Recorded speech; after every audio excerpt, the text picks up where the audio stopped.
Okay, so welcome to Salucita Podcast, Episode 3. My friend Manny from Gente Fina, our friend and guest Gabino. Hello, Welcome guys. to the pod. Thank you for inviting me. No, thank you for coming, man. I really excited to have Gabino on today. I got to meet him probably about a year ago through Tequileria. I think our friend Ivan from Plebada introduced us. And we were looking for an artist that kind of can like do what we're trying to do here at Tequileria, enhance the music, do something a little bit different than what people are accustomed to. He told me about this banda singer, but that can sing anything. I didn't believe it. We hired Words from Ivan. Words from Ivan. Ivan loved. I mean, he sold you very high. So thank you to Ivan Silva. Dude, shout out to Ivan, man. And he definitely didn't miss the mark on what he was saying. I did a little bit of digging, did a little bit of research on Gabino, and then saw just like the background that he's had, the people he has sang for, the career that he had at a very young age and still has at a very young age.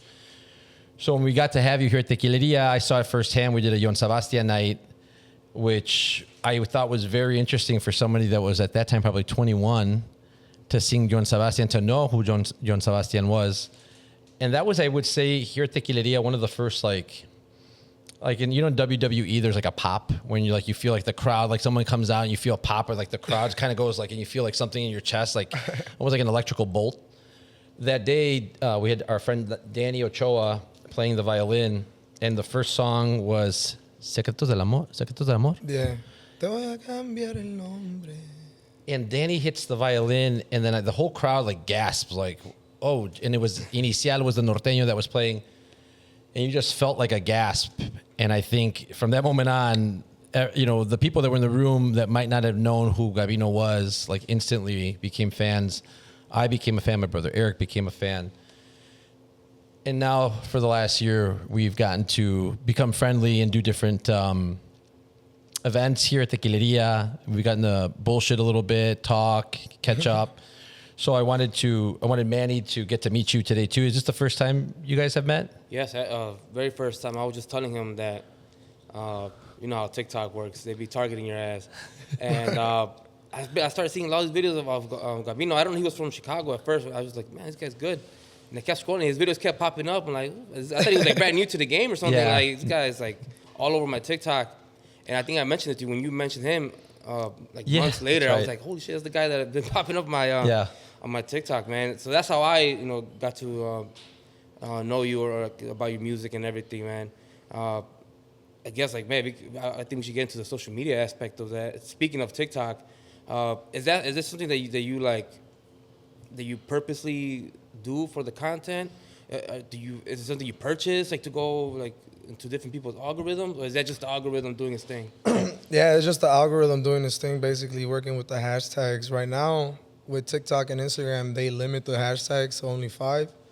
But back then, when I first started on Instagram, I started on Instagram. Well, no, technically, I started on Snapchat. On Snapchat, there used to be this thing where you can, just so people can get more views, you'll send a picture of yourself and be like, oh, post me on your story, tell them to add me, and then I'll do it for you. And then we'll just go back and forth. And from right there, I got What year was this, Gabino? It was like 2018. Oh, so you're like a baby, bro. You're like 14. Bro, it was literally just a picture of me and a guitar. Like real fuckboyish, just like, add me. And it wasn't me singing or nothing like that. And I was just like, hey, post me on your story. I'll post you on my story. And we'll start getting, you know. Like a follow for a follow type shit? Yeah, literally. That's literally what it is. It was put me on your story. That's literally what you do.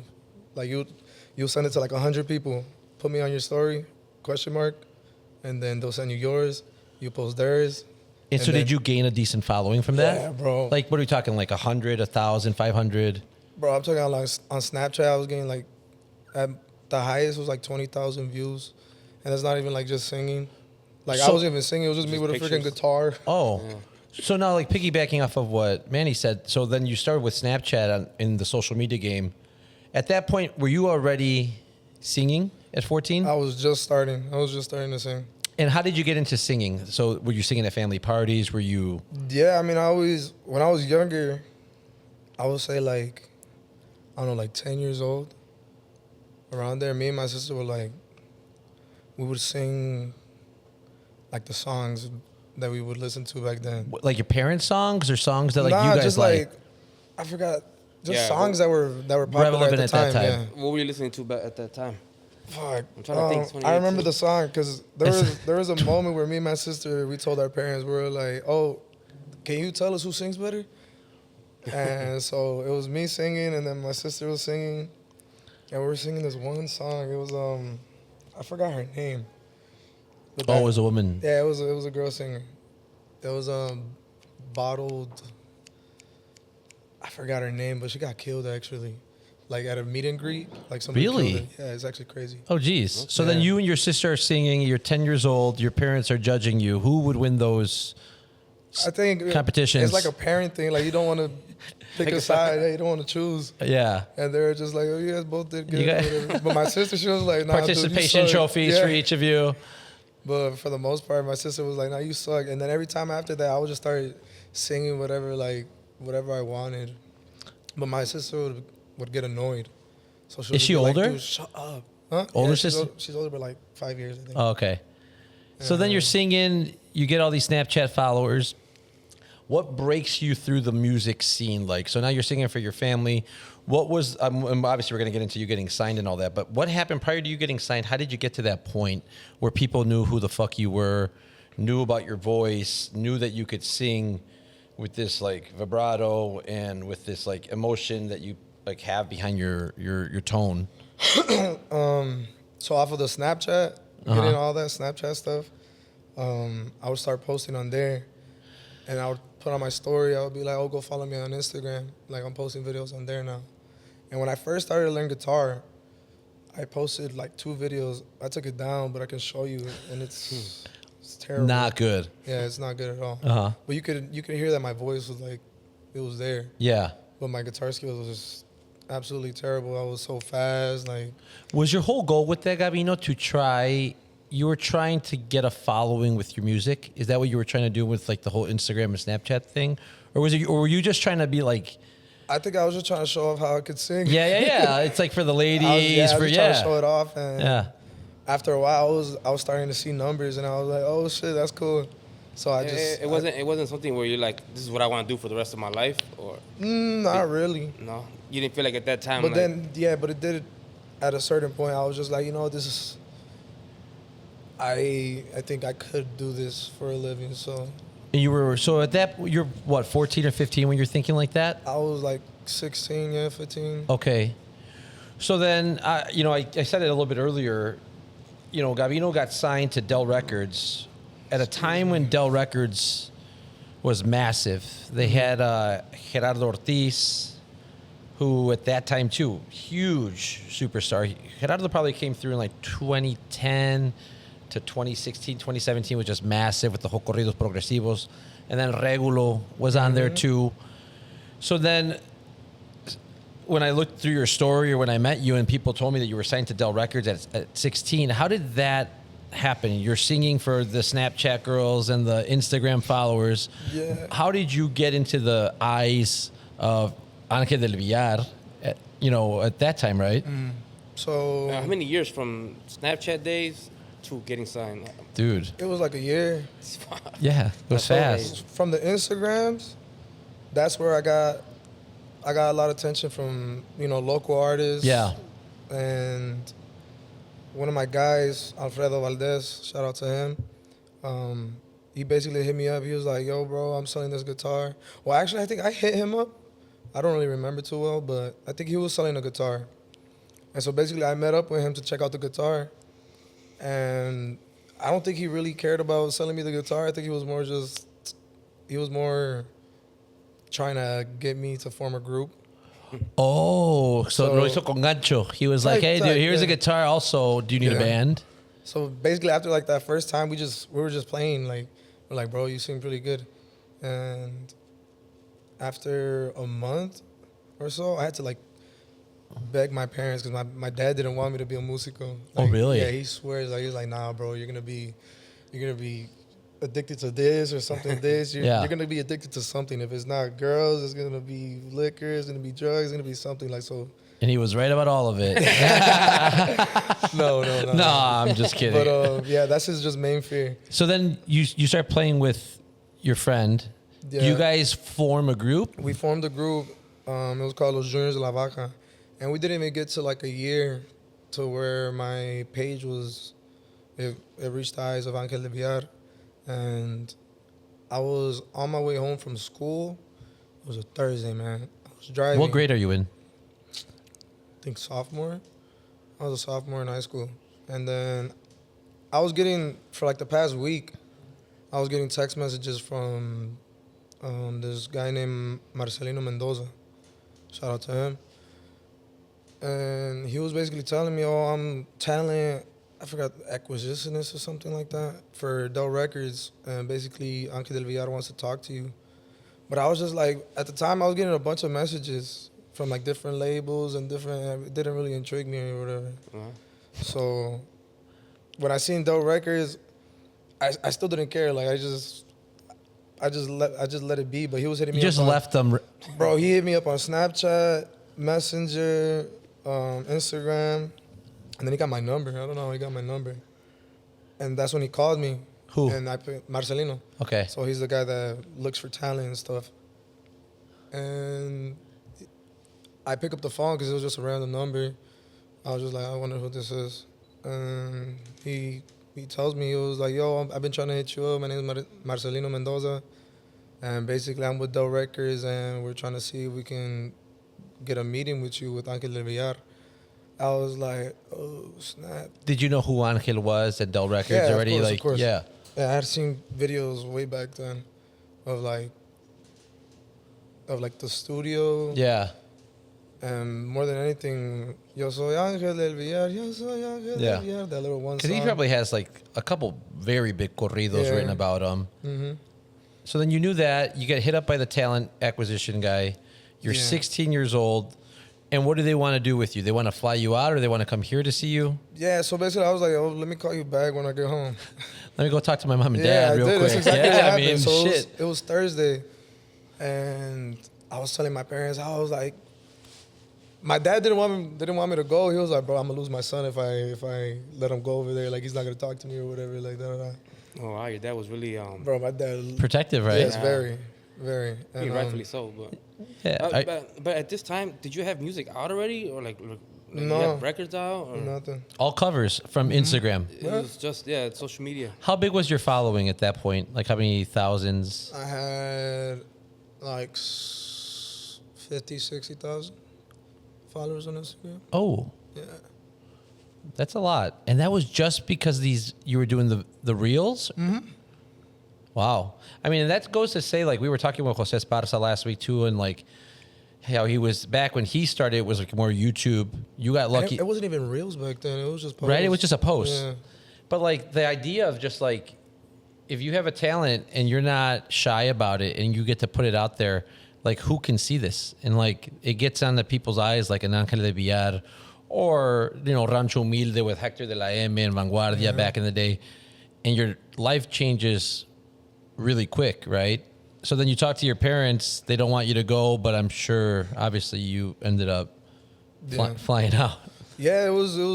Well, I basically begged them. I was like, well, it's Dell Records. Like, who wouldn't want to go? Yeah. And me being 16 years old, I'm like, bro, come on, Dad, let me go. Yeah. And so, yeah, basically, we had the manager of the group, Los Juniors de la Vaca. He's the one that went with me. So they called me Thursday, and then that Friday night after school, like we flew over there. Oh, the next day? Yeah, we landed at. Did your old man go with you? Huh? Your pops go with you? No, he didn't. He didn't. He was like, I don't know how that happened, but my manager came and talked to my dad, and. How old was your manager? Was he young too? He was like, at the time. He's like a 19-year-old kid. He's like 25. Oh, okay. Yeah, 25, 26. But yeah, so it was just me and him that went. We landed at like 3 o'clock in the morning. Marcelino met us up. When we first got there, bro, like we were still like thinking this like it's not real or whatever. Yeah. So when we got to the airport and we landed, well, when they got us the tickets and everything, that's when it was like, okay, like this seems real. Because we were just in shock, like Del Records, really? Like, No, but at this point, I mean, did the bandmates that you had? Did you have one bandmate? Was it just you and one other guy? no, it was me, Alfredo, his little brother Adolfo, and his dad. Oh, the dad was jamming Yeah, too. the dad. Did they think that it was for all of them as well, or was it very obvious that it was for you? I'm pretty sure they would have flown everybody out. Oh, that's okay. Yeah. So yeah, that's true. So I was just wondering if they think went they with an just- expectation of being like, oh Yeah. shit, they love our group, but it really, was your voice that came through. Yeah. So then you land at 3 a.m. Do you go straight to the Del Records, or what happens? Yeah, so when we landed, we were still kind of shaking. Like, what if this is some random ass dude that's just like, who knows? Kidnap you. Yeah, right. Like something random. But we get there and then Marcelino doesn't pick us up for like an hour. So we're at the waiting. airport, you're yeah, just we're chilling? waiting at the airport. That's like my worst And fear. we're like, damn, bro, you think he's coming? We got scammed. He's like, yeah, bro. He says he's coming. It's just LA traffic. I'm like, bro, it's 3:00 in the morning. I don't think there could be traffic. And then, so yeah, he takes us straight to the studio. Super weird, bro. We're in the back seats like it's an Uber. Oh, no one sat in the front? I think we both sat in the back. I think. So you guys just let this guy just ride in the front by himself? Well, I'm sure the whole know. thing's got to be like trippy as hell. I mean, Yeah. you're 16. You don't know what the hell's going on. Yeah. At that time, too, Ángel del Villar was probably at his peak, in their career, in their label. So it has to be pretty intimidating for someone of that age. It was probably intimidating for anybody meeting with Yeah, it this was. group. So then you go there, you get to the office after waiting a little bit. Yeah, once he picked us up, he took us straight to the office. And it was 3 a.m. He was just giving us a tour of everything. Everything was dark. Straight to the studio. Yeah, straight to the studio. Well, it's a big office. It's a big Yeah. property. And we went upstairs. He was showing us the movie theater, like Yeah. a bunch of crazy stuff. And he said, like, oh, Ángel is coming right now to meet you. And I was like, oh, shit, okay, cool.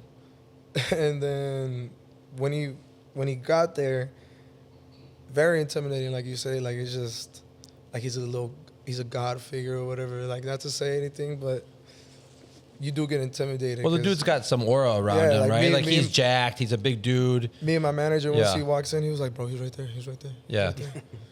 And then, well, yeah, he said what's up to us, and just like every other guy, dude. Had he heard your music already? Like he knew exactly who Yeah, you were? I'm pretty Okay. sure. So they filled him in. You're sitting down with them. And how does that work for like a 16-year-old kid then? You're speaking with them. What is his thing doing? What's his pitch, or what is he trying to get from you? Well, he told me straight right then and there. He was like, he took me to the movie theater room, and we were all just sitting there. I think I sang a song for him or something. I don't think What song? I don't remember. It was the next day. The next day I had sang for him. And then, but the night of, he was telling me, it was basically like, yeah, well, I just want to talk to you, see, what your plans are with the music, if you're interested in, joining the label. And, well, yeah, that was just like a 20, 30-minute talk that we were having with him. The next day was like the real day when we sat down and, I sang him some songs. He talked about, what we can do for you. Well, if you come and Right. join us, what we are going to do for you. Yeah. Yeah. At that time, did you feel like any type of like, I won't say shadiness, but like in the back of your head, you're like, this guy's just trying to sell me some shit. Like he's trying to like. No, or, not like, really. Everything felt like genuine. Like he actually like. Because for me at that time, I mean, I'm just a singer, I don't really think I'm 16 years old. Business aspect or What could happen? Yeah. Yeah, and I think it's like what's on the flip side of it, right? Coming back and just like playing with your group that you just started. Where now here it's like, I'm sure you went with an open mind and just being like, Yeah, that's what I was about to ask. Like at that age, I know you're 16. Like, we were all 16, and at that time it was a different mentality.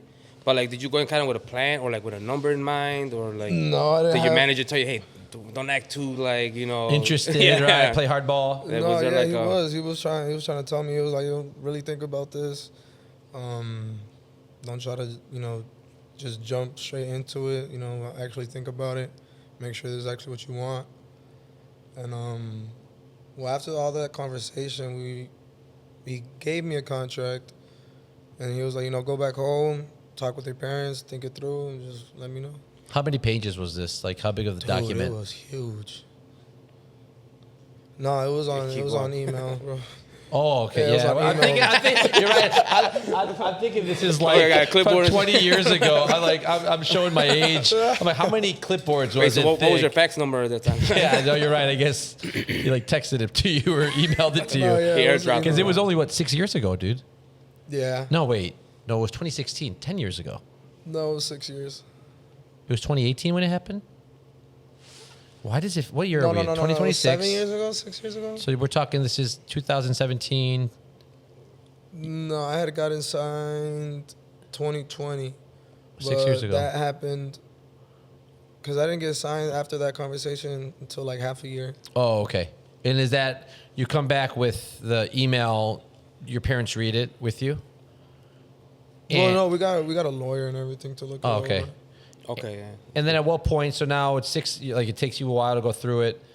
They're obviously still hitting you up. Like, hey, what are you thinking about this? Mm-hmm. Obviously, you guys come to the conclusion that you're going to sign. Yeah. You sign the terms. Like you went through the lawyer went through every single thing. Did you guys redline anything and send it back? Like, hey, we don't agree with this, or? No, the lawyer basically told us, he was like, bro, I read it, everything seems pretty straight through. For the most part, like everything seems in your favor, so okay. It's not bad. Nothing stands out. Yeah, nothing. So you guys send the contract back, you sign it, you're a Dell Records artist. What happens next? We already established. Wait, I want to hear what your dad. What do you mean? What he thought, like once he read did he feel a little better about it? Like, I don't think he went through with it. I mean, he didn't look at it or nothing like that, but he was just like, he just left it up to me, basically. He just always told me and reminded me, like, I don't really care about what the music stuff. Like, obviously, I'm gonna support you and I'm gonna back you up with whatever you want to do. But what I really want and what I care for is, you. I don't want you to lose. Yeah. I don't want you to lose yourself in, the main thing. The addictions. He doesn't want me to fall into anything like that, or also like not being humble, as you could say. Stay humble. Like, he doesn't want me to see myself as somebody like, look down on people or whatever. And I think that would be a concern for any parent, right? Like Manny and I both have kids. Like growing up in the public eye or doing something like how you were, especially at a young age at 16, I mean, people are so easily moldable at that age too, where there is obviously in the regional scene especially, there is alcohol, there is drugs, there is this lifestyle of, women liking the singers and all that. So I think, I respect that. I've met your dad, I think twice now, and obviously he's like a super fan of yours. I think the first time you played here, he was on Facebook Live for like 45 minutes. It was so funny. Number one fan. Remember that? He was like right here. Mm-hmm. And so obviously it has to be scary to be a parent and then have your son out in the wild and just like, especially at that age, Oh, I mean, you're so easily influenced, man. And then you're not going into like a sport or something. Like the regional Mexican scene is there's a reason that he was concerned. I think we all know that industry, and I know it very well. You know it as well as I do. There's a lot of stuff that you have to have your guard up. You have to be. This guy's got the tuba. Yeah, we're gonna hopefully have you singing a bit. We're looking at our friend Gustavo with the tuba on, just ready, staying ready with the tuba on. So I don't blame your father for that, at all. I think that's a good question, Manny. Like, so then he just kind of goes, "You do what you got to do. Here are my concerns." What happens next? It was COVID when we signed, so nothing really happened. Like, it was story of a lot of artists. That sucks, man. Yeah, nothing really happened. And then during that time, I think what Dell Records, like during that time, I think that's when they were really looking for their next, Gerardo Ortiz or their next Tercer Elemento. The next big artist. Yeah, their next artist. And I think they were looking at for me, to be that next artist. But then they picked up Eslabon Armado. At the same time they picked you up? Yeah. And that was like their main focus. Yeah. So now they're, you interpret music, you interpret songs, you sing mostly covers and the banda and stuff. So now they're passing along a lot of the new songs that are getting written. They're giving them to Esbalon, I'm assuming. And now you're getting lost in the shuffle. I think, I mean, that's when Eslabon was hitting crazy, bro. So I think their main focus really was just on Eslabon Armado. And so then you're here in Chicago during this process? Yeah, I'm in Chicago and they're from Cali. They're not. Now, what are you guys doing? You guys are texting just every now and then, or what's communication like? Basically, yeah. They would send me, I think there was just one time that they sent me a list of songs and they're like, oh, you can choose from these songs. We got them from different composers. Choose the songs you like so we can record them. And I chose like 8 songs. And then... These are all brand new songs? Yeah, brand new. Originals, Yeah, original songs. And it took like half a year to record it, like just get me in the studio to record them. Really? Yeah. Did you have to go record out there or did you record it here? No, I recorded it in the Dell studio.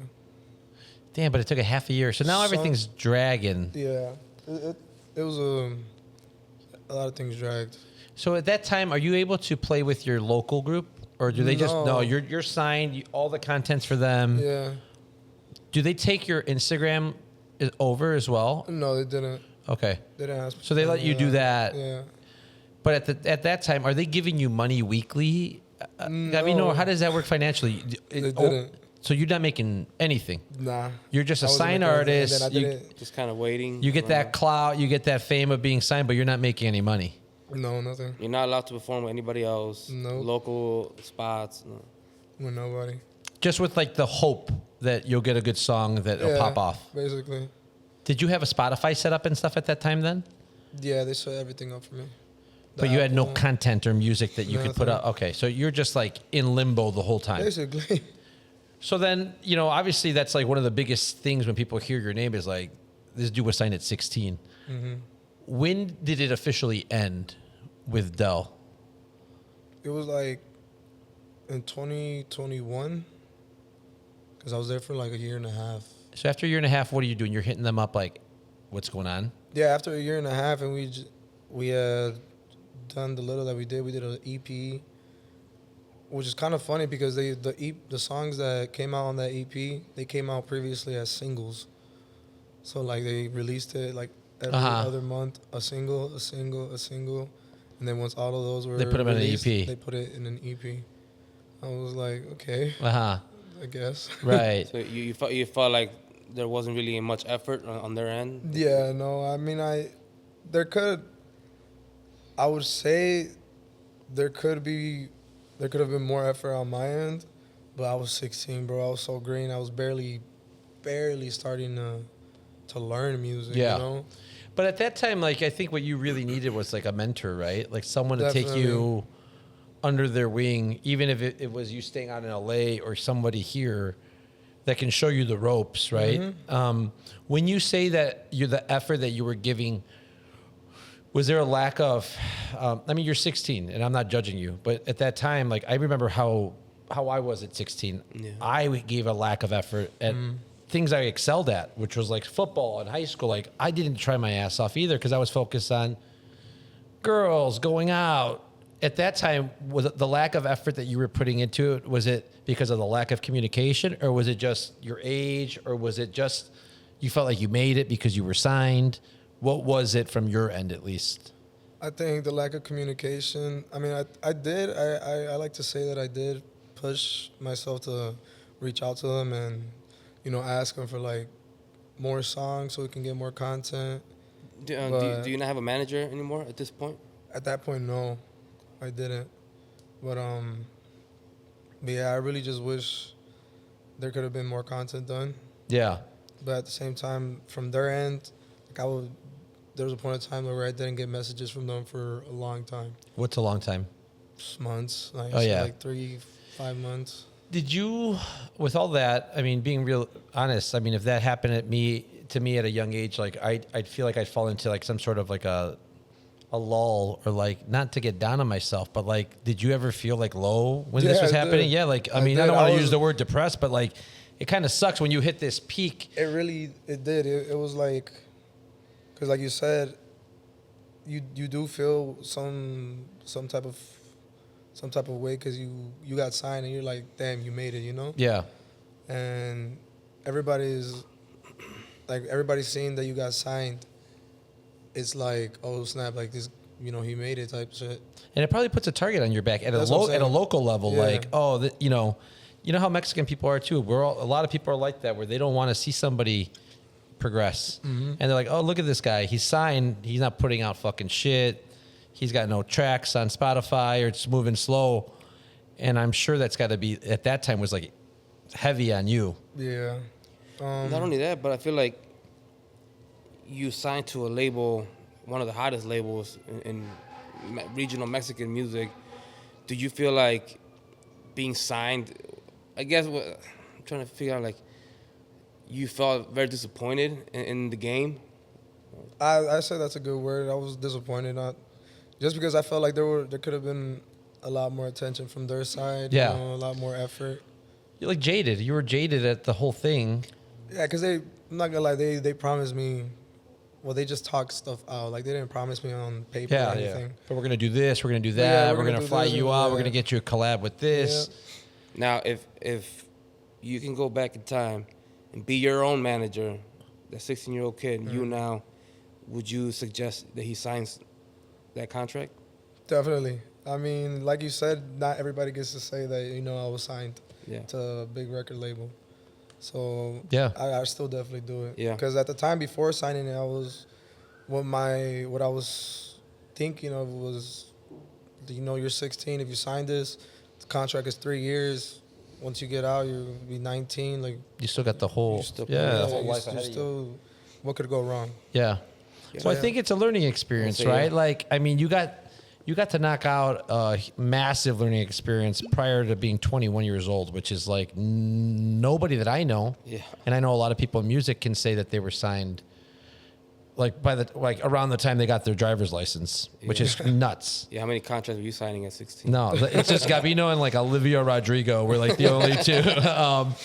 So I think like, and I think this goes to say like even the stuff that I've talked to you about before privately, Gabino, like you're like an old soul too, even like the way you carry yourself. Like I think it's because you've already been through a lot, although you're only 22 years old, where you've been signed, you've seen like the part of the industry that most people dream of getting to. You've gotten to that point and you saw that it's like, maybe it's not all that. I think it's, I think you got to find your happiness or what makes you feel good. And I think like moving on from the whole Dell Records thing and stuff, like that was a great question by Manny. Like, would you do it again? Yeah.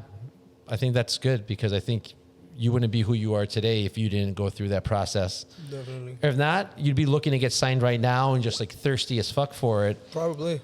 Right? And you'd be like, oh my God, why? Most people would, yeah. Yeah, but he's been through it already. And now he sees that you don't need that to A, be happy, B, be successful. Because, I mean, Encantadora, Gabino in particular, very successful. I mean, he was already growing a following before the record label. Yeah. He was already had kind of an idea how social media works. Oh, yeah, like you were saying, like he pops up on your algorithm, he pops up on my algorithm. My kids, I'm on TikTok and they see you, which is the next question about like the social media thing. I always find Gabino when I'm like waking up some mornings at like 5 or 5:30 in the morning because my kid wakes up at that time. I'll go on TikTok or something and I find out that Gabino's like on TikTok live from the night before. Like he goes through it. So I wanted to talk to you about that, Gabino. Like I see you're like, you're this new age. You're the Gen Zer. You're 22 years old. You're still finding ways to like get in touch with your audience. We'll talk about Encantadora and the scene in a bit. But I feel like with what Manny was saying with the social media, like you have a pulse on it that not a lot of people have. You know how to do your videos. You know how to get to your audience. Did you want to hit something up? Yeah, I wanted to, before we move on from the record label, when that contract is up, was there conversations of like signing again? Or No, it was straight. I mean, the contract was 3 years long and it ended short. But basically, they were like, if you're free, we're going to fly you out next week so you can sign your carta de retiro. your termination. Yeah. It was pretty straightforward. I was just like, come on, let's go, bro. I want to move on. Yeah, I'm done. And it was just I got there, nobody was there. It was just one guy. Signed it. I told him, I was like, so after this, like, I'm free, right? You guys don't control me. You guys don't have anything. Like, I can use my name. Yeah. And they're like, yeah, you're 100% free. Like, you can do whatever you want. So I signed it. Did you feel at that time like a new sense of like a resurgence with you too? Like, cool, now I could do my own thing again. Mm-hmm. Like, did you feel like you got your power back? You got your like. Yeah. What's the first move after you signed that? Okay, I'm out. What's like the first thing that you want to do with your career now? I joined the banda. So before I signed, I had went to go to a practice con la banda. Encantadora? Encantadora. You've been with them since as soon as you got out of Dell. Yeah. Since before you got out of Dell.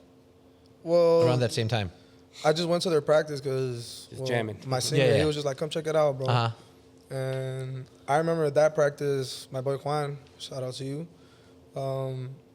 He's the one that always, pushed me to join the band.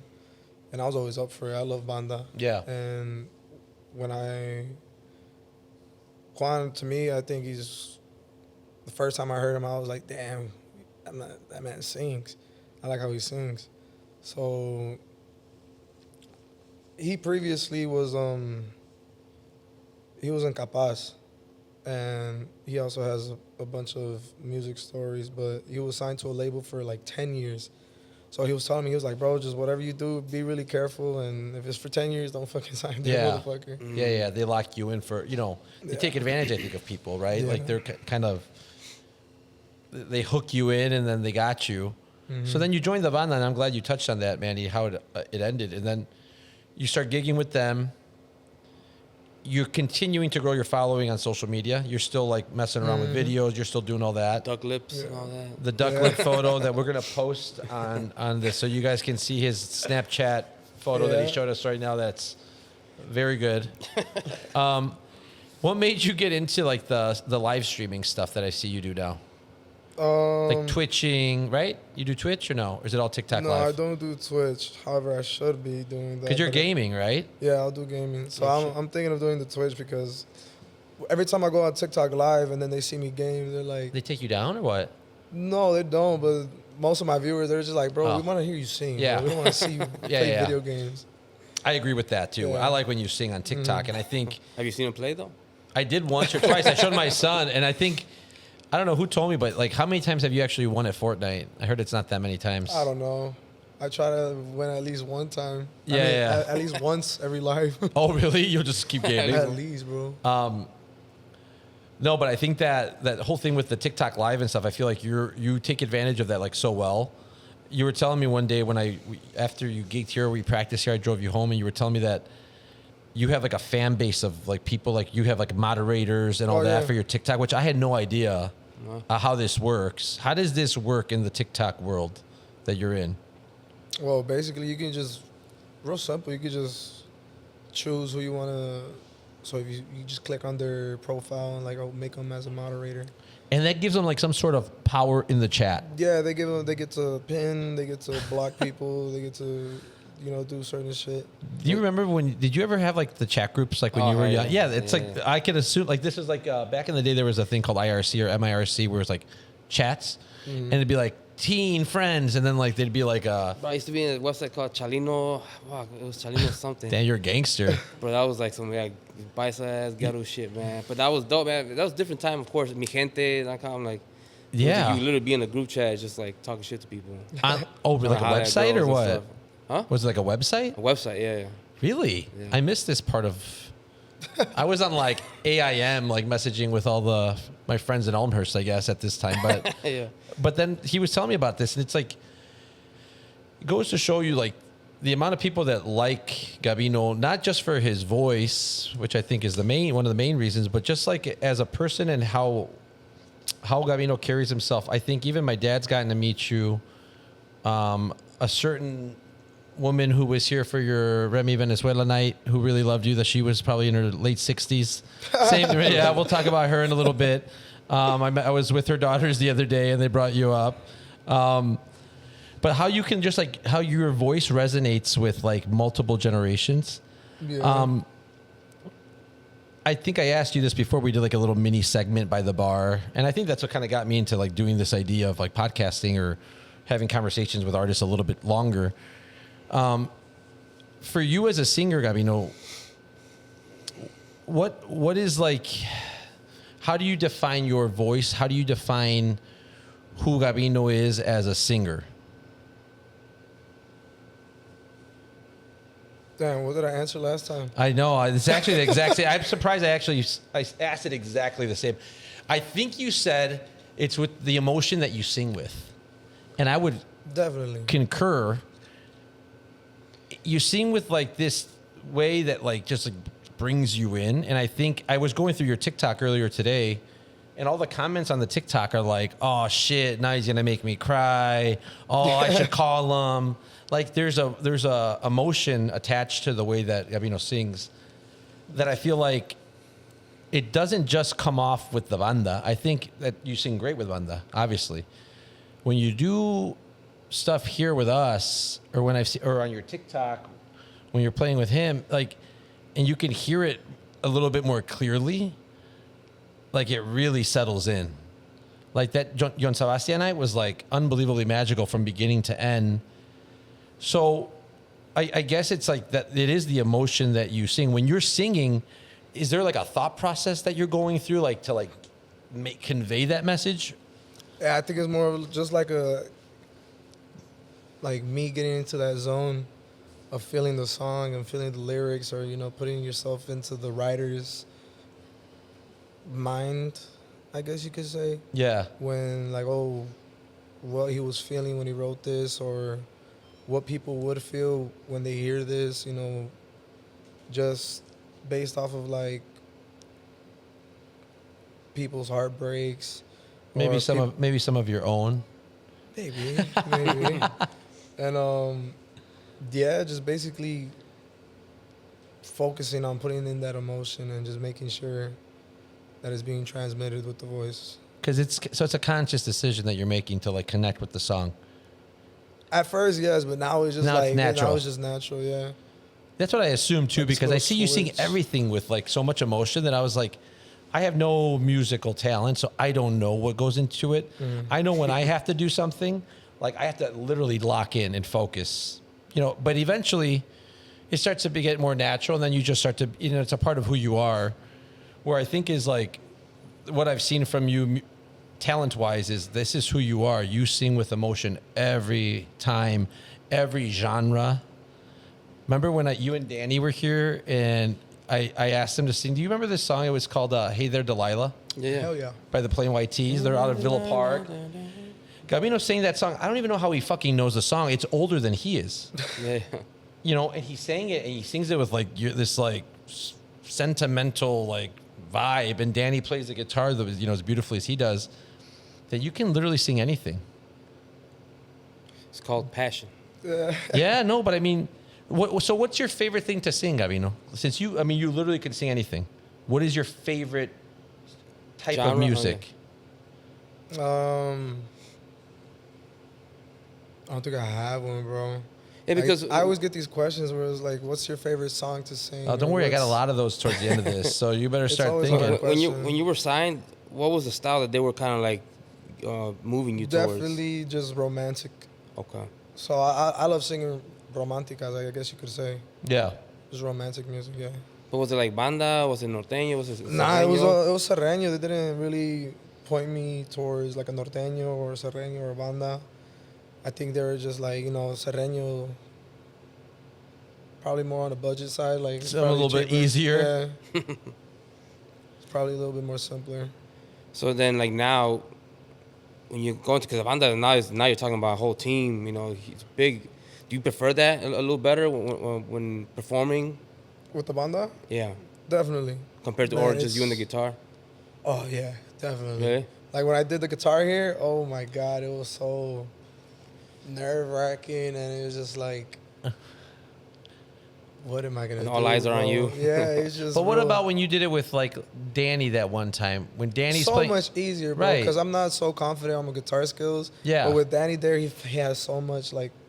He fills in the voice way more with all his. The way he plays. So going back to Manny's question, then, the guitarist and you singing, or the full banda and you singing? What do you like to do more? I know what pays the bills, and I know that you're loyal to your banda. And Banda Encantadora is great. As Gabino, what do you prefer? How do you like to express your musical talents more?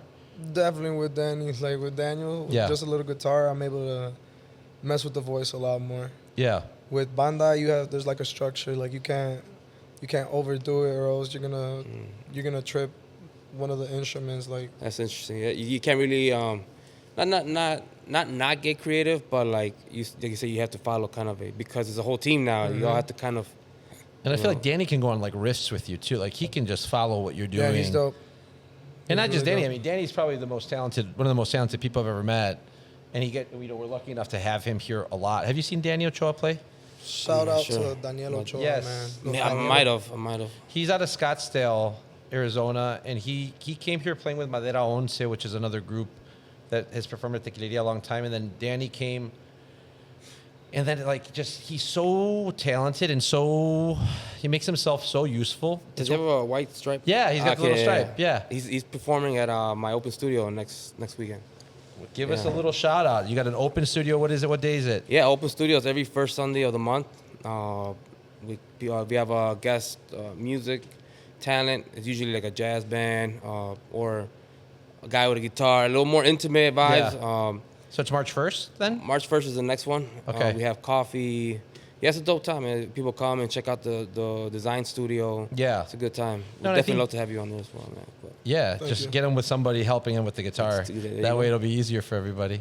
I think it's Danny's just a talented dude that makes things easier for everybody. So we're lucky and fortunate enough to have him here at Tequileria to help us with these wild ideas that we get. We're like, we knew we wanted Gabino to come play here. How can we get Gabino in? We can't fit Encantadora in here. As much as I would love to. Yeah. You know, we fit 100 people in here. How many people are in Encantadora? 18? 16? ¿Cuántos son? Somos con 17, 16, 17. And how many singers? 3? We got 3 singers. Yeah. So it's like, so we eventually found some dates that work with Gabino to perform here. So you've done a Remy Venezuela night with Le Mans. With Le Mans, You did John Sebastian. John Sebastian. You opened for Regulo with Danny. Yeah. Are those the only 3 times you've played here? No, I opened for Inicial. Oh, that's right. Yeah. I opened for Inicial with the guitar myself. Yeah, that was the time you were a little stressed Yeah, out. bro. I was just playing chords. Yeah. Because it's just so much easier with Daniel, bro. And you he know does what I everything. think? He does the melodies too. I think you got to do what you're best at. And I was about to say, that's good. It's good that you recognize that as well, because I feel like a lot of people think that No, they and shit it's, everything. yeah, and or some people, they you know, won't. as an artist, like sometimes you're like, shit, you don't have to pay a guitar guy. I'll do it. Just give me the money. It's like, I'll jam it out. But it's like, he's one of the best singers I've heard. Yeah. Thank you. Yeah, you are. Yeah. And I think it's like, don't ruin that by trying to figure out how to play the guitar. You know, like let somebody else do it because Of course, learn the guitar. yeah, do whatever you got to do. But it's like when you're into the song and into the music, like the day that you played Way the John different. Sebastian, like it's way different. Way And that different. was, I remember I paid for, you see these lights here? Yeah. That's the first weekend we had lights. So we had like red lights on you and stuff. I mean, it would look dope, you know, because it is. I take a lot of pride when we get nights like that. Even though it's like most of the talent's local, Gabino is not a local talent. You know, clearly he's gone to California. I think, no, you're not. And I think it shows by the following that you have that people recognize the talent that you have. And I think that's why you're so sought after, not just in the banda scene, you know. And I think you've probably had this conversation more times than you care to talk about. How many times have people asked you, like, what's next for you? What's next for musically, right? Mm-hmm. I think in the banda culture, and I'm not trying to pull you away from anything, so this is not that, but I just want to talk to you about it. Because Sign right here. no, not me. But I'm sure he's had this conversation with other people. we'd be naive to not think that. Look at the banda's culture. How many banda singers move from banda to banda, and especially in the Chicagoland area, but in Mexico and the U.S., it's a thing. They move from banda, then they go to solista, and then they do a norteño banda or mariacheño, or they do it. That's part of the Mexican culture when it comes to music. Things eventually get to a point where they mature, or they don't. Or some people stick with their group the whole time, but it's few and far between. What is next for you, Gabino? So you're still so young. You're only 22.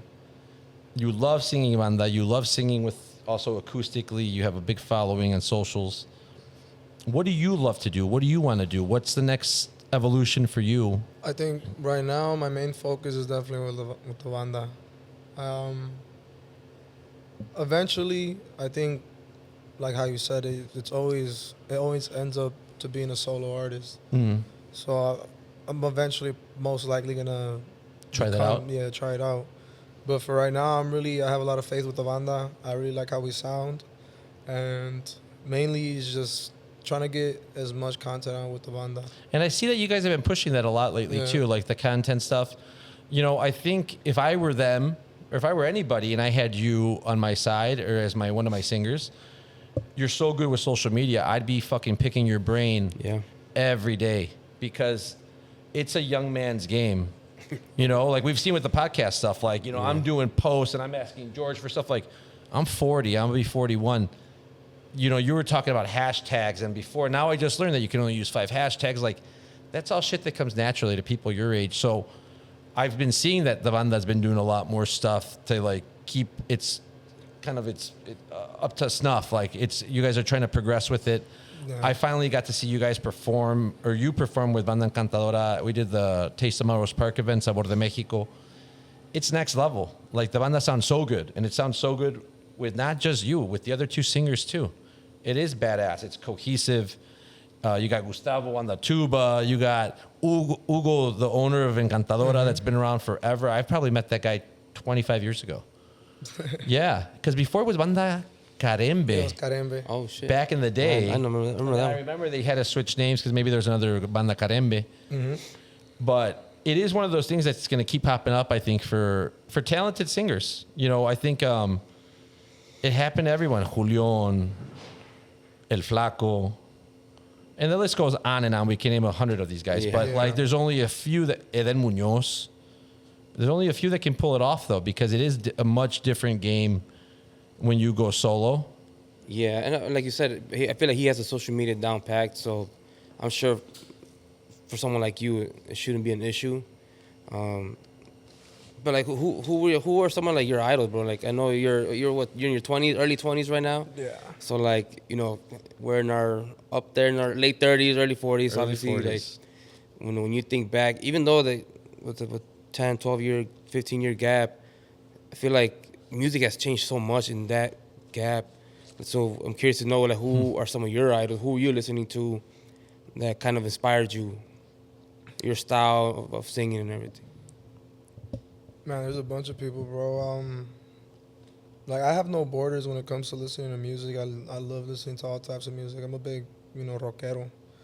And but when it comes to, regional Mexican music and banda, I have a specific banda La Única del Rancho. That's my favorite banda. Where are they out of? Sinaloa. And that one, his name is Charlie. And you dope. Like how I said, Joan Sebastian, or how I say it? John Sebastian. John Sebastian. John Sebastian. And but yeah, he's. I definitely have I take a lot from how he sings, and it shows if you guys know who he is.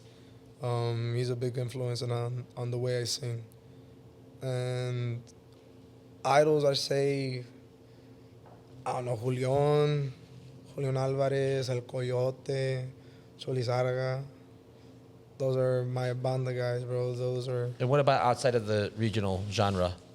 Or American, even. Yeah. Man. So you like rock, like Spanish rock or English rock? Both, bro. I'm more towards the English rock. I grew up on Oh, that. really? Yeah. I barely started listening to Spanish rock, but So like what, like Red Hot Chili Peppers or like? I like that too. Yeah. Yeah, I like that too. Which is kind of crazy growing up, because you grew up in Chicago, right? Like, Yeah, you I grew up in the Belmont, Cragen area. Yeah. So I'm guessing people your age at that time weren't really listening Definitely not, bro. to rock. Definitely not. But I was definitely influenced a lot by my family members. You know, they like from rap music to, you know, rock music. Like the Joan Sebastian. Yeah, I was very shocked when Ivan was like, "Oh, we're gonna do John Sebastian with Gabino," and I'm like, "Dude, he's only 21. How is he gonna learn all these songs?" I didn't know that he like liked that music. Oh, yeah, definitely. My brother also. I mean, he's an old soul as well. I mean, he listens to, you know, Pancho Barraza, Old Recodo, Pepe Aguilar, Antonio Aguilar. Just a bunch.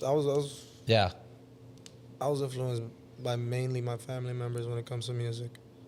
Especially my dad too. He loves Oh, music. he fucking rocked out when you sang here. Like I said, like you could tell he loves music. He loves it. And you could tell how proud he is of you too, man. Like, I mean, to go on Facebook Live consistently for like about an hour, and he could see it, the emotion in his face. I don't know if he was teary-eyed, but he seemed very emotional the whole night.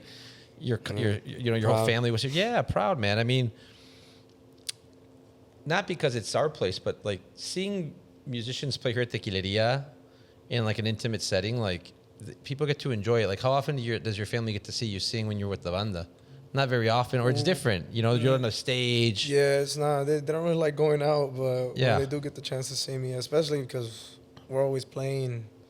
Well, at least when it's a public event, Yeah. they're not. They don't want to be out at freaking midnight, 2 Yeah. a.m. So when they do get to see me, it's like family parties when they get us, and every time they gotta hire you. They gotta hire you though. Yeah, but no, it's just the same thing like like La Tequileria. My dad's right there, you know, for phone, Facebook Live, recording me. Your whole family though, man. Like it was. Yeah. I mean, it's been dope every time that he's been here, and hopefully we can have you again soon. I know that you're pretty locked up with the banda stuff. Yeah. But I did want to ask you that because I think it's just going to be a question that's going to keep popping up in your career, and I think it's how you take it. Like I think it is a humbling thing that people are constantly being like, "What's next for you?" But I think you're right. Like you're focused on the banda, you're focused on Encantadora. There's a reason why you guys are getting hired all the time. There's a reason that your TikToks, your reels get very viral. And it's because the emotion that you bring to it and the little, like, the changes of even, like, the ideas that you have when I see how you film and stuff. I mean, I know that there's some thought process behind it. And once you see that what hits, you know what people like or you know what the algorithm's going to spit out at people, and then you just, like, replicate it. Yeah. Definitely, I like to, when it comes to recording, I like to pick the part of the song, like with the bridge or not the chorus, where the main part where people not only get to, well, that's like, I like to pick the part where everybody, you know, the popular part of it. The hook or the part hook, that, you only have, I say like 8 seconds before the people will just scroll up. So you try to get them at that first couple of seconds. Yeah. And if you start off strong, like majority of the songs that did well, it's always just a very, very strong beginning where you can hear, you know, my voice coming strong, or it's a word that people are like, okay, I know this song, let me hear it. Are you monetized on TikTok and Instagram already? Yeah. Is it decent? Is it like, I mean, oh really? Oh, good. Yeah, it's pretty nice. It's some nice extra change. Is it like views based or how does it? Honestly, you say like you be doing it, I'm guessing late night, right?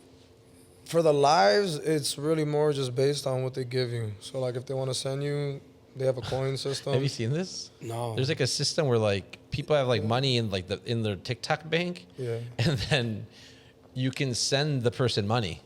The person that's live. Yeah. Oh, okay, So they'll okay. put like, give them a thing of roses, and it's like, pennies, but it's like, it Oh, adds those up. are worth a certain amount. Yeah. That's dope, man. I mean, that's Yeah. So you just there like singing, playing video games, and people are. Yeah, and it pops up. It shows you, blah blah blah. Person sent you this. Why aren't we on TikTok live right now? Put that shit up right now, bro. Well, I'll tell you a quick story. This is funny. We could cut it if it's not that funny. But I was with my kids in bed one day, and we're like on TikTok, and it's a bag of like fish. Oh no, fish food, and then there's goldfish underneath, and they're like looking at the fish the fish food trying to eat it, and it's got like little like designs like all the stuff that you can gift. So on one part it's like the hearts, on one part it's like this.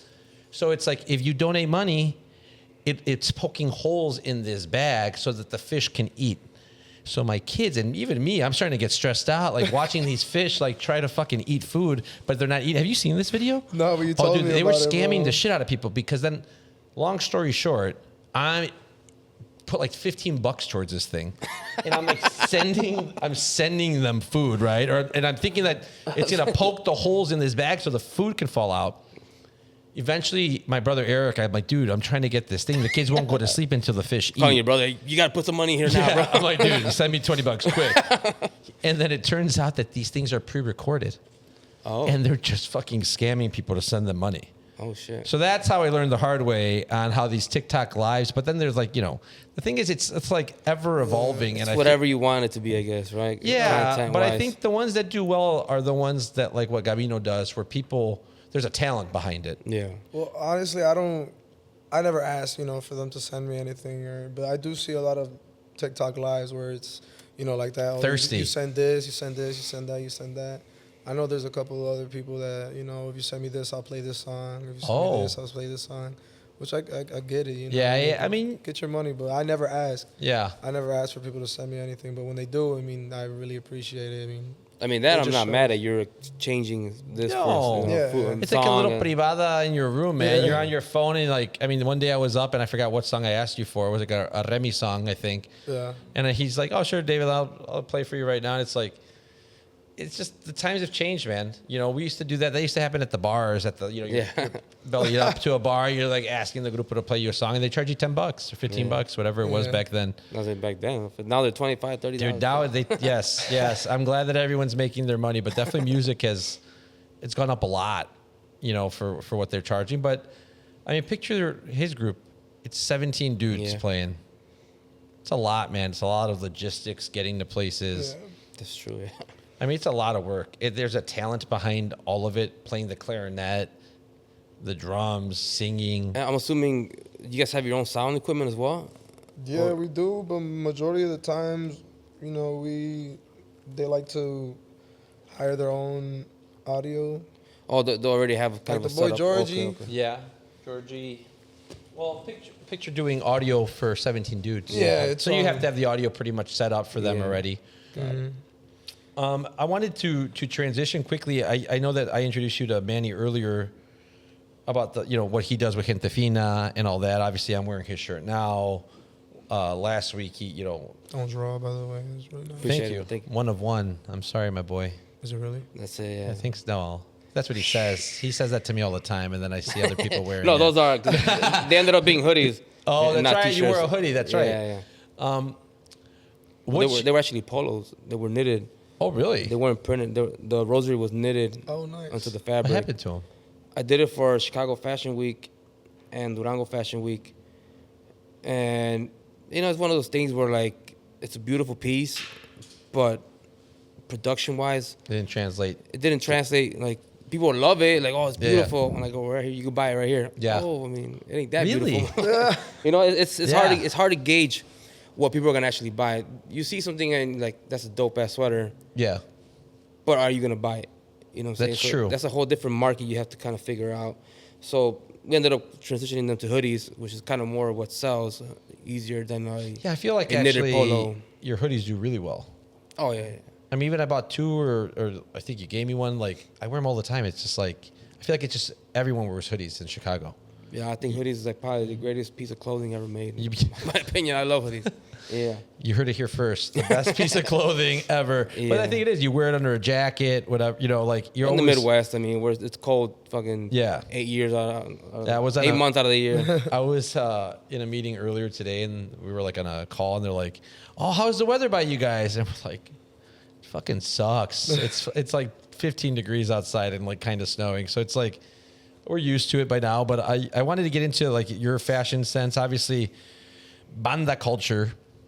And Manny knows a lot more about this than I, but I want to just the banda outfits and stuff like that. Yeah.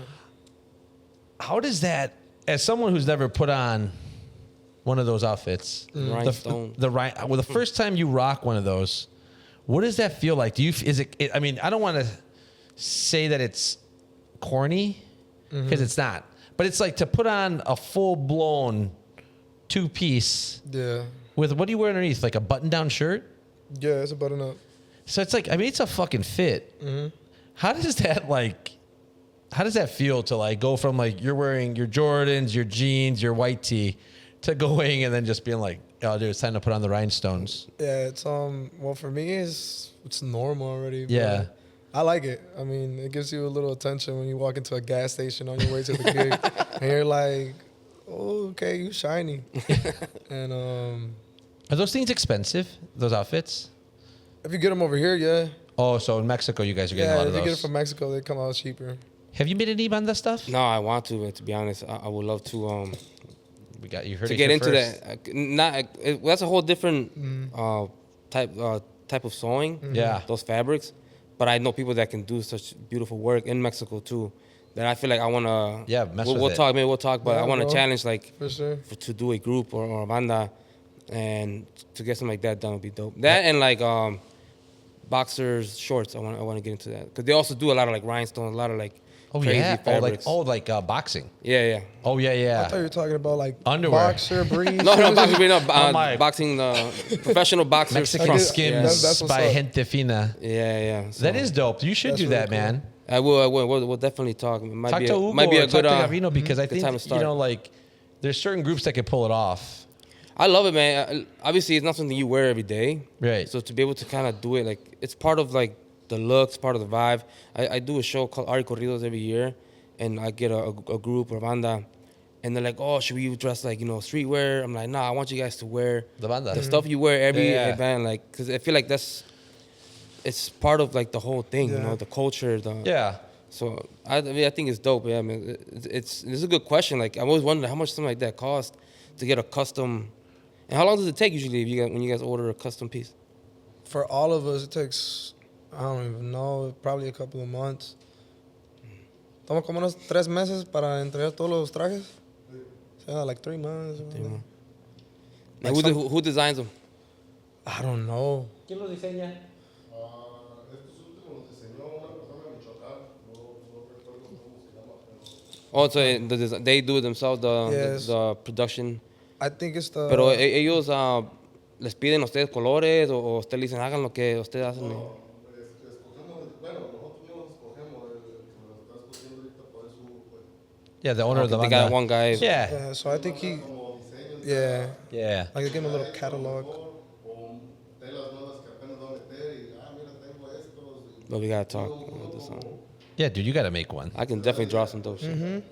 Okay, no, that's cool, man. That's really cool. Yeah, that's really cool. So Yeah. on the docket is a banda, complete fit, and then a boxer one day. I saw you had you talked to this other guy. I saw his name Herrera. Gio Cabrera, he's a Cabrera, professional yeah. boxer. He's gonna fight in Korea for the, I think the WBO belt. But he also told me usually their management handles that because Yeah. I'm trying to do shorts. He's like, that's already paid for. We got sponsors, like, so it has to go through a certain person. But I was wondering about bandas, how they get it done, and who chooses the colors. 'Cause I'm sure you guys have some crazy colors. Is there like a specific color you guys try to stick to? Not really. I mean, mainly the sacos, that's where we all kind of pick. We're like, oh, you guys like this one, you guys like this one. Oh, it's like a collaborative effort. Like he kind of like Somewhat, but then He's got the final say. At the end of the day, it's You're like, decision. this looks like nothing that we chose. It's Hugo's, it's Hugo's decision. Muchos saludos a Hugo. Saluditos, Yeah, buen amigo. Salud, salud. Is the goal to like shine them like when you picking these outfits? You think is that the goal to kind of like get the Definitely, most bro. attention? Yeah. I think it's Pop. definitely to stand out when it comes to the trajes. Yeah. If it was up to you, would you still do that, or would you kind of do like more of your own? No, definitely. modern. I think it's a part of the banda. It's like you said, it's a part of the culture. It's a tradition for the músicos to have the uniforms. And I've seen that even with like the norteños scene here in Chicago too. Like there's a couple of like picudos and stuff. Like Yeah, I think it just barely came back. Bro. right, say, preferidos. I saw like they're just rock the full fit. Yeah. And it kind of looks like retro, but then you have these young kids doing it. So I think it's like a cool contrast for visually, at least when you see it. That's a good point because that is true. For a long time, people started kind of doing, like you said, the streetwear. Yeah. More kind of blending in with everybody, and it is coming back and make a huge.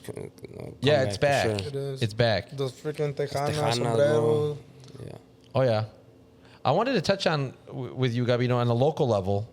I think we got probably like 15, 20 minutes left, Georgie. So I definitely want you to sing because we came to hear you sing. You did it. It's the only reason why I came. Yeah, we can't hear you sing, but locally, with the collabing and stuff like that, and obviously, when I talked with you and Ramiro the one time here at the bar, you told me you were like a Dos Banderas fan growing up. Definitely. What other local artists are you a fan of? Have you learned from? Do you like collabing with? Do you like running into? Who are the local like guys that you? In your terms, you guys fuck with? Like, what is that like at a local level? Who's your kind of like group? Well, I like to think I'm cool with everybody, man. I really have. I have a cool relationship with all the groups. Who don't you fuck, honestly? No, but like, who do you learn from? Who have you seen what they do, and you try to like pick up some of their stuff? I think definitely Hector de la M, bro. When he was in Vanguardia, I definitely looked up to him a lot, and I liked a lot of the songs that he brought out. Like the selection of his like set. Even like with his live albums back in Vanguardia, They're badass. bunch of songs that I'm like, bro, I've never heard these songs, but bro, they're fire, and especially the way he interprets them. Yeah, and I think Hector's really good at consistently putting out content and changing it up. Like right now, he's on this mariachi kick. Yeah. Bro. And then on Valentine's Day, we did a show here. He did one set with a mariachi, one set with his group. It was sick because Hector can. It's like he's like you. Like you guys are very similar when it comes like you guys can sing anything. Yeah, mariachi, bro, probably one of my favorite. You could sing mariachi? I love singing with mariachi. The fuck? It's dope. Like that's where you can. Yes. That's where you have to put the most feeling. You know what bro. I would you put- Have to Yeah. put your chest up into it and just. And let I it would rip. say, I think I might have brought this up once before. Like, you kind of remind me like Chuy Lizárraga. And you said he was like, have you heard Chuy Lizárraga with mariachi? Yeah. It's fucking awesome. I like that comparison. Yeah. Yeah, well, once he said he liked him, Chuy Lizárraga might be my favorite vocalist ever. Like, there's a video of him like drinking in like Los Cabos and like having a Pacifico and he's eating mariscos and then Yeah. like, there's like a tuba player there and and he's just jamming. And it's que no se apague la lumbre, he sings. And it's just like he's always happy, he's always jamming. There's so much emotion behind the way that he sings. We should make that happen. We're going to have a very cool night here, March 28th. It's a Saturday. After we did the Hector show, I really liked the Saturday mariachi thing. So we're going to have Ramiro from Le Mans perform a mariachi set, similar to what we did on February 14th. I'd love to get the opportunity, Gabino, when you have. I know you're very tight up, but It'll be fire. to open up more, not doors. It's good content. I want to hear, the more you can change the genres that you sing with too. Like, I think because you're still so young, we're like, you don't know where this is going to take you. You know, I would love to hear Yeah, you with for sure. mariachi. Danny can set us up with a badass mariachi. And I mean, I would like even Juan Gabriel songs. Así Fue. I mean, you sing Así Fue multiple times. Juan I've heard you sing. Gabriel is probably, if not Joan Sebastian.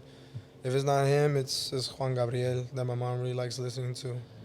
And you know a lot of their songs. I Yeah. know a good It's the only- I mean, handful. we got to do it. I mean, we got to pick a day and do it because it is like, that's a vibe that you can kill, that genre of music. And I think that's why Hector's doing it too.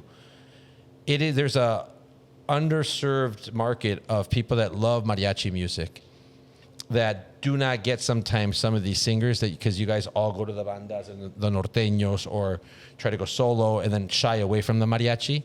Because it is very difficult to stand out as a mariachi singer. There's not that many singers that you can say, these dudes are the top of their game. They're all in Mexico. They're all in Jalisco. It's, you know, after the Fernandez family, the Aguilares, like Nodal, that does a mariacheño. But after that, mariachi-wise, who? It's underrated, bro. It's underrated as fuck, man.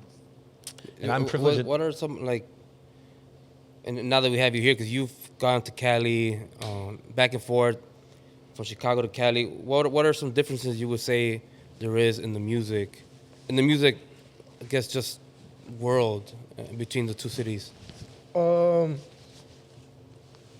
I can't really talk too much about, you know, LA.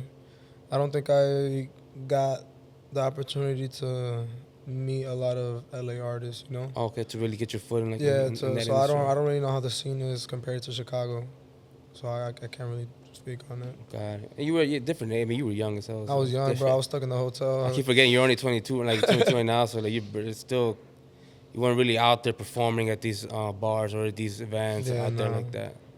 Yeah, it's wild how young you are and how much you've done already. I think you just hear the tuba. I want to go through. We've done this one segment. I don't know if you're ready, Manny, but we've been asking all these artists different, just simple questions about Mexican culture and stuff. Quick fire questions. Doesn't have to take long. And then after that, I want you to sing a couple songs Let's get for it. our millions of followers that we have. What kind of questions are these, man? Simple. Yeah. When you're eating out, tacos, pastor or asada? Half and half, bro. You can't. No, you got to pick one. You can't go half. You don't order a half taco. How you gonna tell this man how to order his tacos, bro? I'm not gonna lie. I always do that. Like if I get a torta or You ask for burrito, half one meat, half another? Yeah, bro. Dude, you're the people that we I don't want to miss out. complain on, you know, about at the restaurants. Why? I didn't even know you could do that. You could do that? No, Oh, don't do it. I'm You about to, cannot yeah, I'm do about it. to do all Oh, that you always shit. do it. 'Cause I Order don't- 2 tortas. The banda pays you well, Gabino. Order 2 I'm gonna be tortas like, and save the other half for later. I I'm can gonna barely be- even fits me as it is right now. I'm gonna come to Comales and be like, I want tacos de asada and tacos de pastor. Oh, how many of each? No, like I want to mix. No, we can mix it. The problem is doing half. When people want like half a burrito, it's so hard to figure out how to like place it properly. That's a genius idea. I didn't even know you could do that. Yeah, bro, I do it all the This You is go- not going the you way, go half. the way I wanted. You eat half of the burrito, man. Done with the asada, and then you go to pastor. There you go. You get both. It's my new order. After a Best of wild both worlds. night with the banda, you guys are drinking all night. I know that doesn't happen too often, but when it does, what's your cruda hangover remedy? Another beer, bro. Yeah, that's how we grew up too. How did you grow up, Manny? When you were hungover, was that kind of like? Nah, that's it. You were fucked. I didn't really like when I got older, maybe michelada, maybe. Yeah. Some mariscos and shit. But other than that, you were in bed. Yeah, till just fucking 3-4 p.m. Yeah, bro. just going through it. Yeah, I mean, I don't know how. Like, I was wondering how my dad would do it. I remember growing up, like my dad would be up at 4 or 5 a.m. ready to work. Yeah. Like, he was at work already, or he'd be at the They gym. were still drunk, and I'm man. like, what the fuck? Yeah. I'm 21, 22, and I'm in bed till 3-4 p.m. the next day. I don't know how the fuck. But usually, man, I want a michelada for sure. Man. Yeah, I like michelada. I like chavelas. So just clamato, limon, and a beer. Dude, I That was was my hungover go-to. yesterday, bro. You were hungover yesterday? I was hungover What'd you drink the night yesterday. before? Tequila, straight tequila. What bottle? Don Julio. 70? No, not 70. Repo? Reposado. Good, man. We don't mess with the cristalinos on this podcast. It's terrible. It's pointless. If you like It's not cristalino, good. drink añejo. It just takes the color out. That's it. Yeah, And you're paying for it's not marketing good. and it says drink a clear spirit. But I had a miche. Shout out to Woody's Michelada mix. What is going on? I've seen that all over. Fire, bro. Is that the guy from Secta? Yeah, it's Oh, Woody. okay, cool. We like. Dude, Jose Madera. I like Secta. They did an awesome Tucanes de Tijuana. What was it? Tribute here. It got shared by Los Tucanes last week. Did it really? They shared Oh, the video shit. from here. Yeah, it was Wow. badass. Paul sent it to me, and I was like, It's just badass. It was dope. Yeah. Wait, so he has a michelada mix? Yeah, he has Yeah. a michelada mix. He's been moving it. Oh shit! It's really fire. It's Shout really out, we good. wanna shout Bring him out, some. man. Yeah, Yeah, bring bro. some next you go. week on Monday when we film again, and we'll try it out. Sponsorship. Right there. Compa Jose Madera. Yeah. Woody michelada When you're mix. drinking with the family, Gabino, all these are drinking focused, I guess. I guess we're Tequileria, but when you're drinking with your family, you're buzzed up. What song are you gonna sing? Chente, Juan Gabriel, and what song? Which one? Probably, I don't know, probably whatever my dad's. I was about to ask you: is there a song that your family asks you to sing over and over Yeah, again? like your dad's like, Mijo, this is my jam. Whatever. Because my dad listens to me like every day, bro. Yeah. He listens to That must be tough. the banda stuff all the time, every single day, and whatever we take out is probably what he wants me to sing. Is there- What do you sing? Yeah, And when you're is there a specific song that you just enjoy singing? No, that's the hardest question. Like I get asked that all the time, and there's just so many songs. we're gonna have to figure this out one night and There's just so sing a many. bunch of songs and be like, this is your song that you're gonna say. I mean, I'd like to say "Así Fue." Así fue, you sing really good. "Así That Fue" should is be your probably- song. It's probably one of the songs where I get to pour out all that emotion. In. Yeah. Yeah, like a Juanga song for you. Yeah, I love singing Juan Gabriel songs.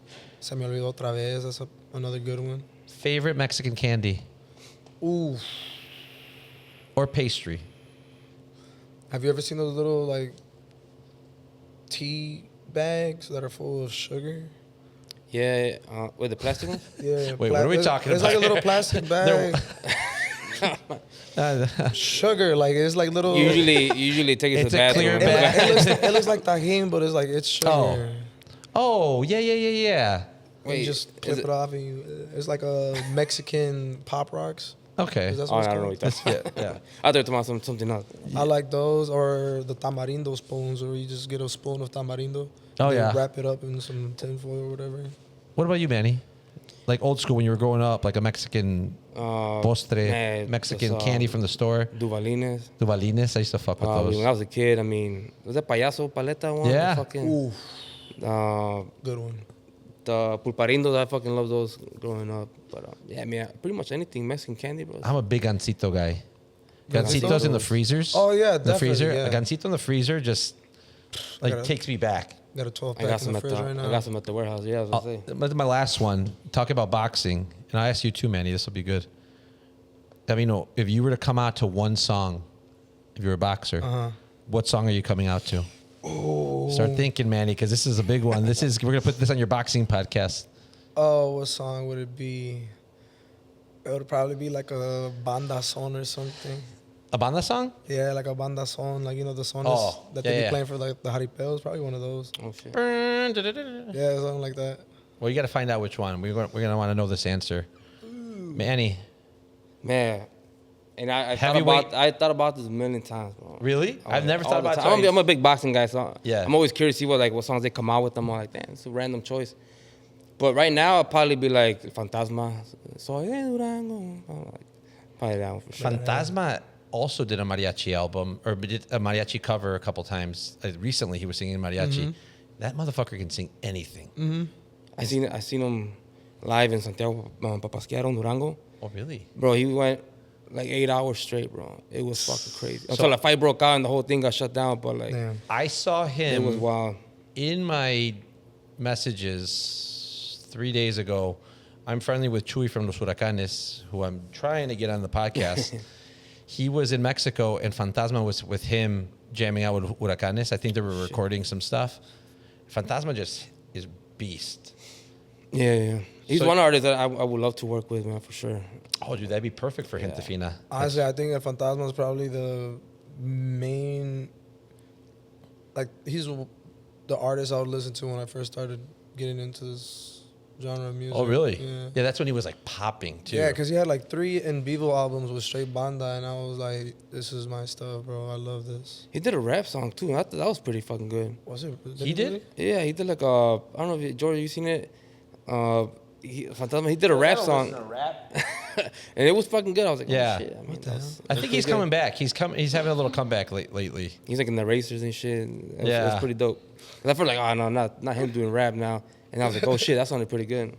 Salsa verde or roja? Verde. Okay, that's simple. What about you, Manny? Roja, really? For real? And when I come to Comala, I tell them, don't even put the green one in. Put another You're roja one of in. those that in the drive-through line, they're just like, I could tell what they looked like. yeah, This motherfucker. this motherfucker just wants, yeah. Y dame Yeah. extra. I argue that question all the time. Salsa verde or roja? With everything. Like tamales, do you like them rojo or verde? Uh-huh. Pozole. What kind of rojo, pozole do you verde. like? Pozole, I like verde or blanco. I like either. It doesn't really matter. You but probably I like prefer red. Oh, for sure. Yeah. Yeah. I have either. Well, Durango's different. It's like its own. I mean, you guys have your own like cuisine pretty much too. Well, me, yeah, Mexico's. What part of Mexico are you from? I'm from, well, my dad's from Morelia, and then my mom's from like Tierra Caliente. They're really far apart. I mean, two different food-wise, like similar, but still very Yeah. different. It's crazy. I remember when I heard of chile pasado, I'm like, who would eat that? And then I tried it, and I was like, oh man, this is really, really, really good. The queso's from Durango too. My Aunt Coco from Comales brings us back. I don't know if that's even legal to do, but she brings out back cheese and stuff, and her sister-in-law Tere. And even butter, dude. Everything from Durango is fucking tasty, man. I agree. Yeah, yeah.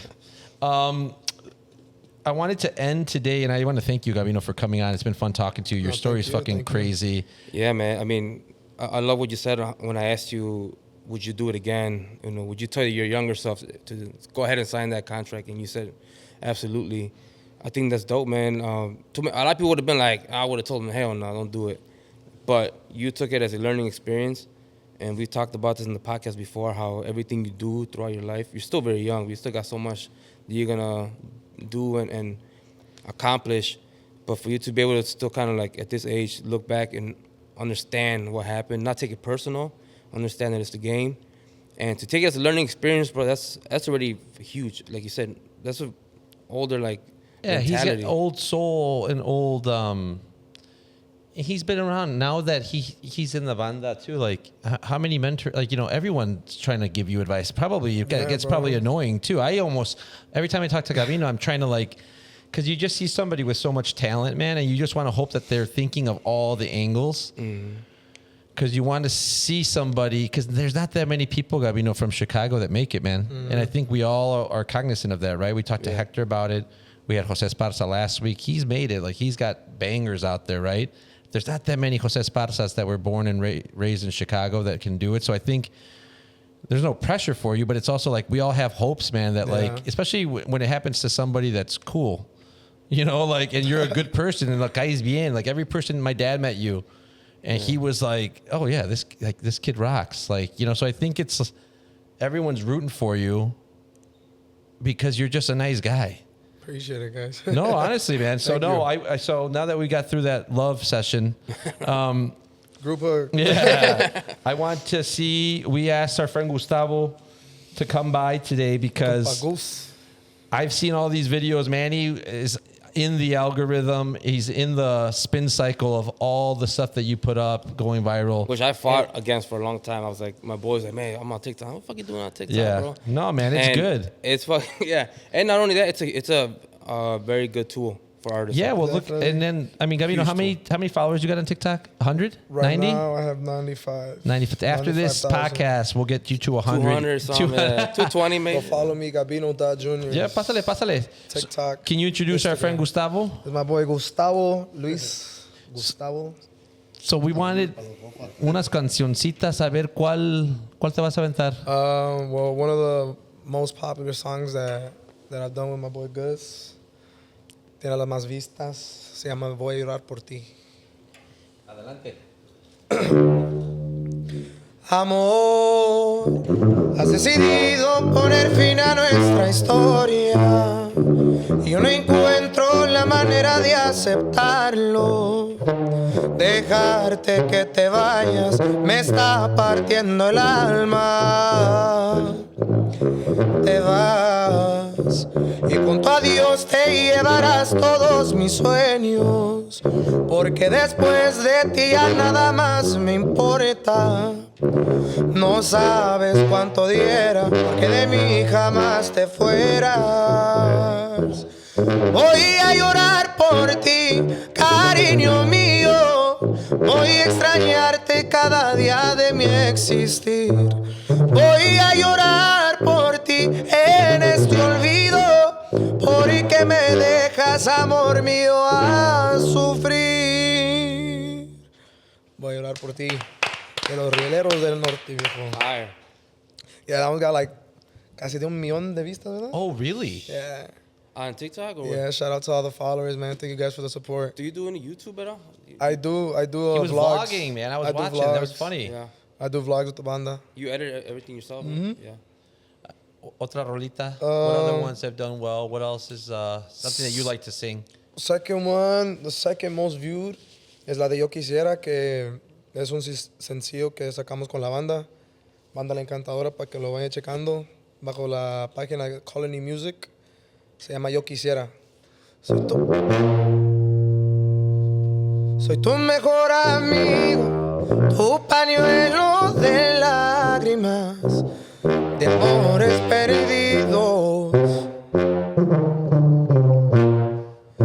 Te recargas en mi hombro, tu llanto no cesa.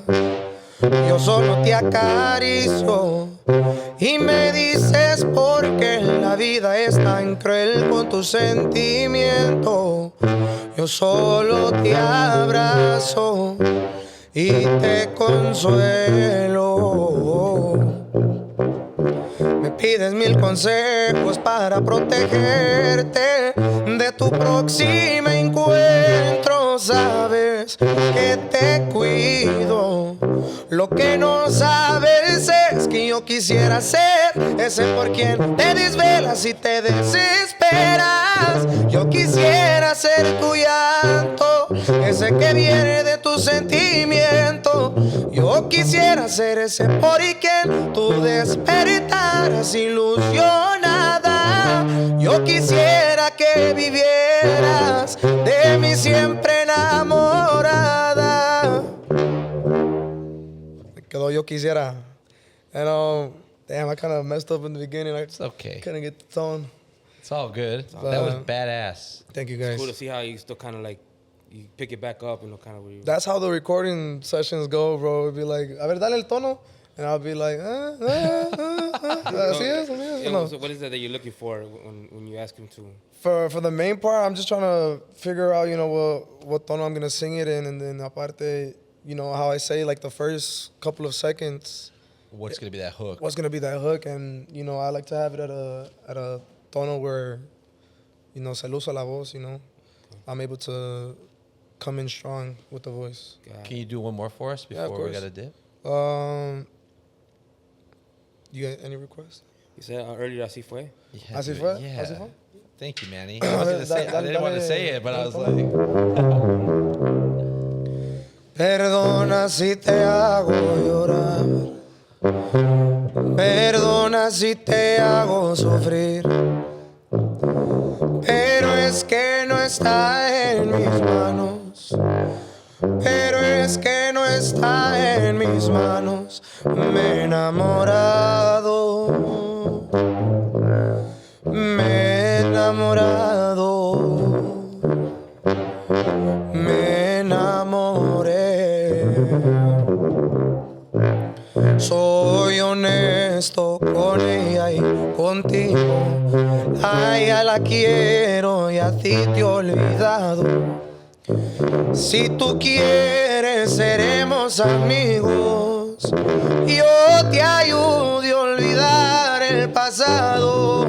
No te aferres y ya no te aferres a un imposible. Ya no te hagas ni me hagas más daño. Ya no.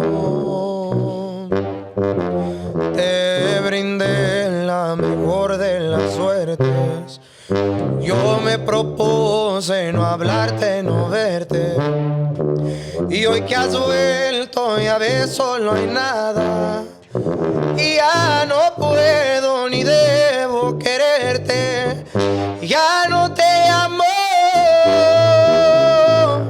Me he enamorado de un ser divino,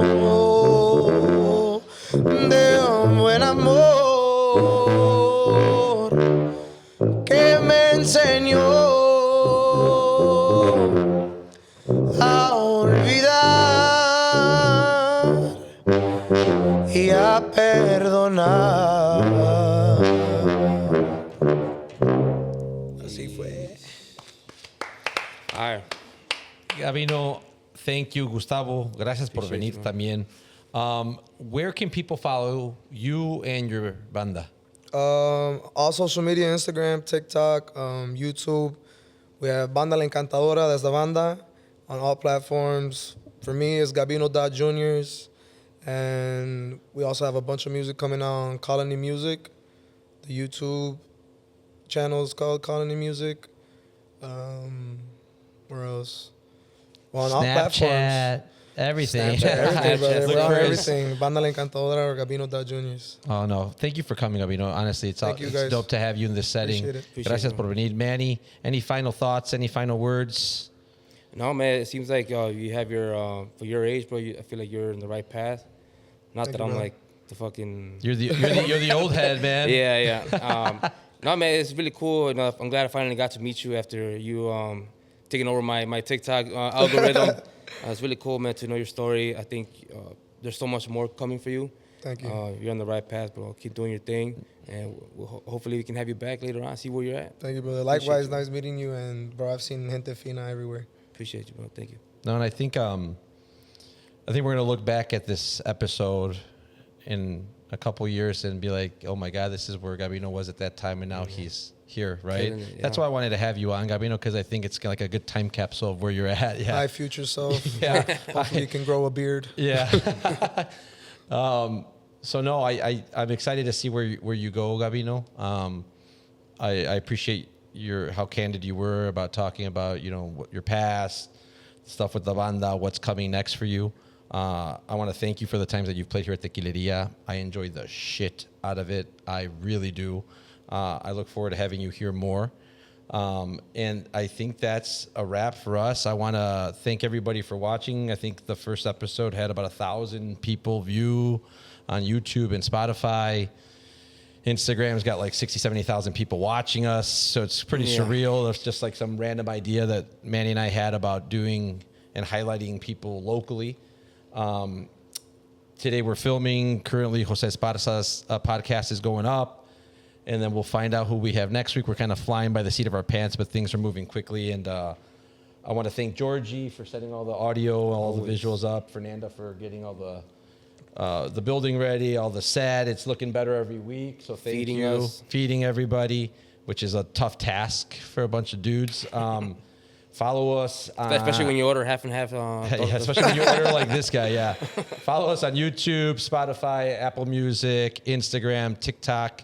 Follow Manny on Gente Fina, Midwest Manny. You can follow me, David A. Suarez, on Instagram. And we will see you guys next week. I'm the third episode, right? You're the third episode. I'm honored. Thank you, guys. Yeah, no, it's a pleasure, man. Thank you, bro. Papa, Thank you. so much. Thank you, guys.